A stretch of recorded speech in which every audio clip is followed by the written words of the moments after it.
What's going on, Deuce Sheezy? What's the word with you, family? Nothing much, brother. We appreciate you for sitting down, taking your time out today to talk to us. It's all gravy. So basically, I guess, for everybody that doesn't know you, let them know who you are and where you're from. Where'd you grow up? Well, like, I kind of grew up, well, not kind of, I did grow up in two different places. I started out on the west side, on Arlington by Dr. Martin Luther King. I grew up on Arlington and Patton, right there about between Coke Brilliant and Patton. And my mom and them had got a house out in U City. So, you know, U City is divided up in the section. Like, it's a lot of U City love, don't get me wrong. I love the whole U-Town. But for people that don't know, like, yeah, it got sections with different territories and gangs and shit like that. So I'm from the Deuce. Okay. Well, how was it growing up out in U City or the Deuce, you know, going to school out there? Or how was the neighborhood and the environment out there? Man, my neighborhood is crazy, man, because like when I see movies like Paid in Full and stuff like that, like that's how my neighborhood looked. Like, I'm not saying like we had projects and shit, but like I come from a place where dudes get money, like hustling, like we just was them dudes. So like that's what it was like to me. Like, you know, we grew up in broken homes and we just went outside and we did what it took to get whatever it was we wanted without sacrificing our, you know, our manhood, our pride, our dignity, and our principles. Okay. Well, what got you into music? What age were you and what attracted you to that? Okay, so I'm not a real young guy, so when I tell you what got me into music, it's gonna fuck you up. I was little, and this was a long time ago. My sister took me to a concert at the Checker Dome. You know, like now, you know, you got the Benz car dealership, all that shit. You got Forest Park, all that there right now. Right.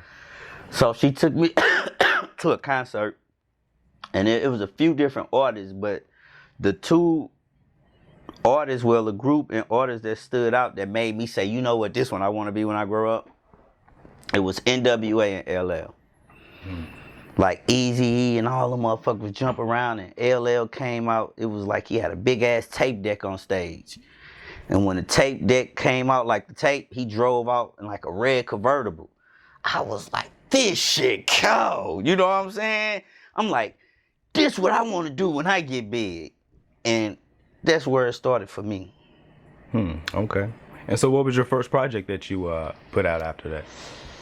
Well, the first project, I was a kid. Like when I say a kid, this was the 80s. I was born in the 80s. You know what I'm saying? So I was really a little kid when I saw this. This is like 89, so I'm probably like 6, 7. But by the time I was like 9, I recorded something, and it came out in, that was like 1994. I want to say it was 94 or 95. It was so long ago, but you know, anybody know back then, if you from St. Louis, you know Bulletproof. Like, from back then, you know, when they dropped Ghetto Insanity. So they dropped Ghetto Insanity, and then my big cousin, he was Los. He ended up getting locked up or whatever in the middle of putting his album out. And I remember they called me in, my main man, Eric Reedus. Because at this time, he used to go with my sister. So Eric just was like somebody I always knew. And I just was be freestyling on the block. And one day he pulled up. He gave me $100. He said, nigga, make a verse. I'm coming to pick you up tomorrow. Write a verse. He said, write 16 bars, nigga. I'm like, 16 ain't shit. I swear to God, I ain't number like 9, right? This is a conversation between a grown man and a 9-year-old. Right. And shit, man. I'm like, all right, nigga, bet. Nigga, I went home that night and I wrote a verse. He picked me up the next day, like he said. I remember it was my first time ever in the studio, ever recording, doing anything. It was a song called Whatever Though, and it was on the Los Nigga on the Edge album. It was the second project to ever come off Bulletproof Records after Ghetto Insanity. And from there, like, I just was doing all kind of shit. Okay. Well, we know. What do you think? What do you think made you stand out as an artist? I guess in that group, or that and in that era, in that time, what made you special? Because I was really a like before you had like niggas like Bow Wow. You know, you probably had like Crisscross something, but like I was really a little kid running around with grown men doing grown man shit. You know what I'm saying? So it was like shocking, and like it's people that think I'm older than I actually am because of the amount of time I've been outside. So like I think more of my personality stood out more than anything. You know what I'm saying? I always had a big personality. You know what I'm saying? I've been a little flamboyant or whatever, a little wild. You know what I'm saying? Now I'm kind of more laid back, but I think anything, it was my personality. And then you gotta think, we niggas wasn't riding Bentleys, niggas wasn't riding Vets, Rovers, none of that shit. Like we was the first to have all of that shit. You know what I'm saying? It's a lot of shit. Like you didn't even see niggas in 911 turbos. I brung that shit here. I did that shit. I was the first nigga here with 2 Trackhawks.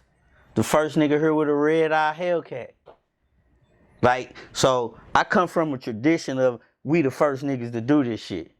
You know what I'm saying? That's just how I was raised, you know what I'm saying? I got some hell of a big brothers. Man. Well, tell us about, you know, I know you work with a lot of different artists in your career. Tell us about 2010, you released Brick Money, I believe that was the year, with Yo Gotti, man. Tell us about that. How did that come about, and what was it like working with Yo Gotti? Well, we didn't actually like make the song in the studio together, you know, but we did do the video together. And even before that, you know, like I used to go to some of his shows and shit, you know what I'm saying? Like I really this what it was, he at the time he had a manager named Pepper, cool motherfucker from Memphis, right? And he was cool with T-Love and them. T-Love, my big brother from my neighborhood. Like, for people who don't know that, yeah, T-Love from the Deuce. So, cause he was fucking with Nelly around his, you know, back then. That was Nelly manager or whatever. And then my partner, Eric Regis, had got cool with Pepper too. And I'm really just coming home from jail. Like, I had just did like 4 years in the feds or whatever. And to be honest, I said that I was done with rap. I'm grown now, but I really wasn't nothing but like 26. You know what I'm saying? I went to jail when I caught my case 21, when I was 22, came back home when I was 26. So, anyway, try to make a long story short, Pepper kind of linked that up with Gotti, because that was his manager at the time, you know. And we used to go down to Memphis and, you know, like hang out, do shit. You know, Gotti, a real cool nigga, man. You know what I'm saying? He laid back, cool nigga. And I want to say that when we found out he was going to do the verse, we was all in Atlanta at the BET Awards. I want to say it was 2009. I had just came home. I was out the halfway house for like a week or two. And they was doing, he was in there. It was funny because he was premiering the remix, the 5-Star Chick on 106 and Park. Mm-hmm. But he was recording the verse in the studio for that Men Lie, Women Lie, Numbers Don't Lie song with Lil Wayne. So we was just all in the studio. It was crazy. Wayne wasn't there, but it was crazy. And that's when they was like he was gonna do it. And then shit, I remember the day of the video that he came. I remember when he sent his verse, I was like, that's crazy. Like, it was just stupid. Like, it was crazy because by me just coming home from jail, he knew shit about St. Louis that I didn't even fucking know. Like clubs and shit. Like he was So it was like he was able to speak on shit that I didn't even know about my own city. It was crazy. So it was dope. That was dope. That was genius of him. I give him his props. I give your props for that. You was able to do that. Man, that's love. Tell us about touring, man. I know you've been on tour. You know, Tell us about touring, man. How was that for you? I guess maybe your first time going on tour. And what city did you enjoy performing in the most? That's a good one, man. Cause man, I had some fun times, man. I don't know. I know, but one thing down south, man. They love like them homegrown artists. Like, you know what I'm saying? Down south get hold of shit before anybody. So when you go down south, you be in motherfucking Montgomery, Alabama, you know what I'm saying? All kind of shit. You might be in the back road, Aberdeen, Mississippi, anywhere. I'm talking about this shit be crazy. You know, you in Little Rock, Arkansas. And they just love you, man. Like, and Memphis love street music. Man. Like, I love Memphis. That's why I think me and Gotti match good. But yeah, man, I liked it. Being in Illinois. What's that Cairo up there? Yeah, Cairo, Illinois. Yeah, man. We used to go up there. Used to go to where that one college at? Shit. It's a lot of places, man. I'm smoking, so give me a pass. It's all good. It's all good. Well, I tell you what. Tell us about some adversities that you may have faced along the way in the music game, or maybe just personally in life, and tell us about how you fought through that to get to where you are now. Well, I'd say my adversities was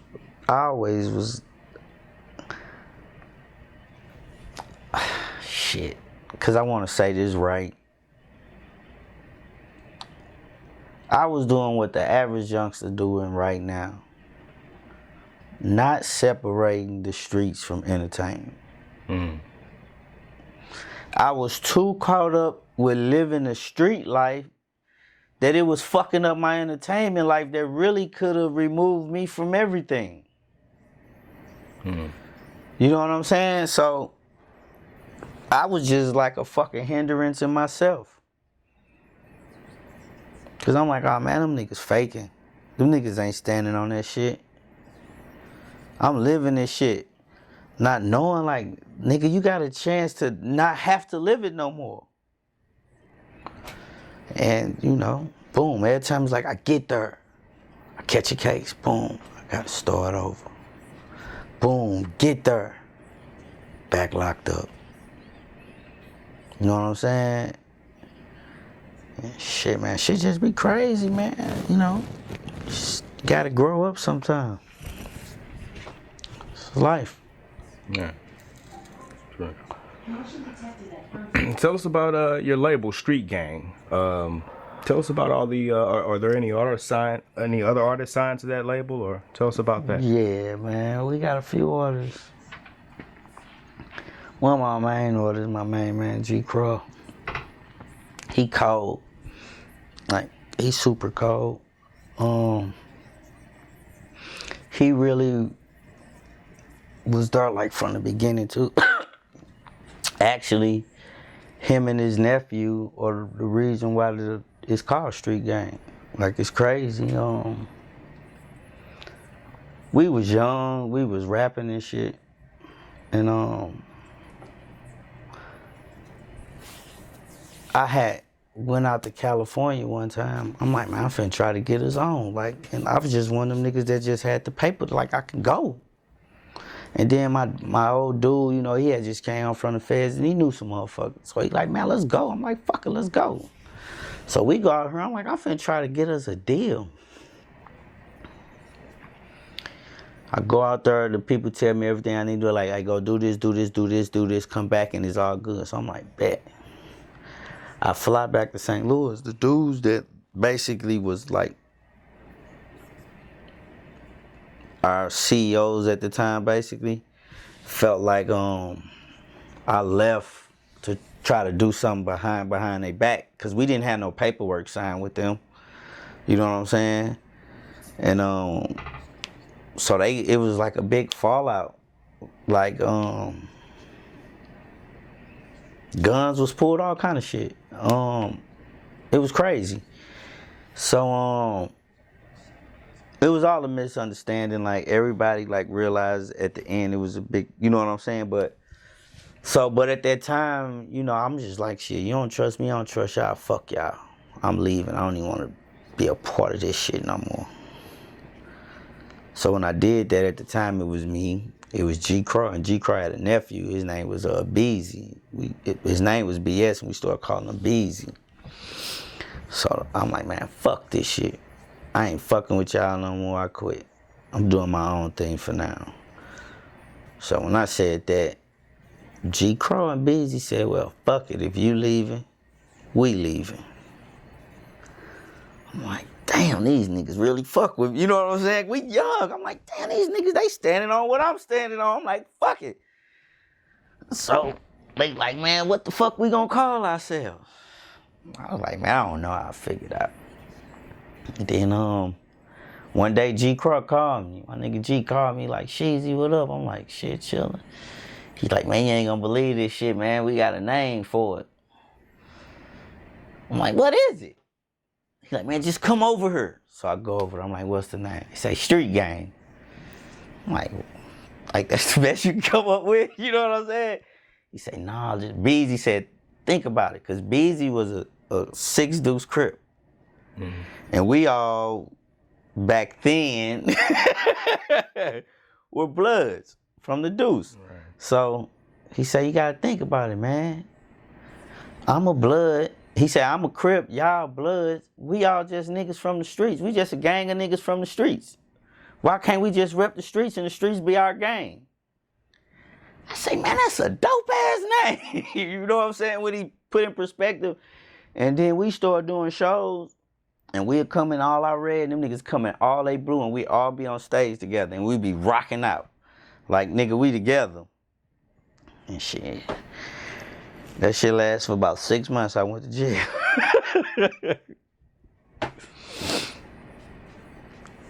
Man, interesting story there. Yeah. Well, we know you have some music out now that you just released. It's going hard now. Grind Hard. Tell us about that single and what inspired that one. It was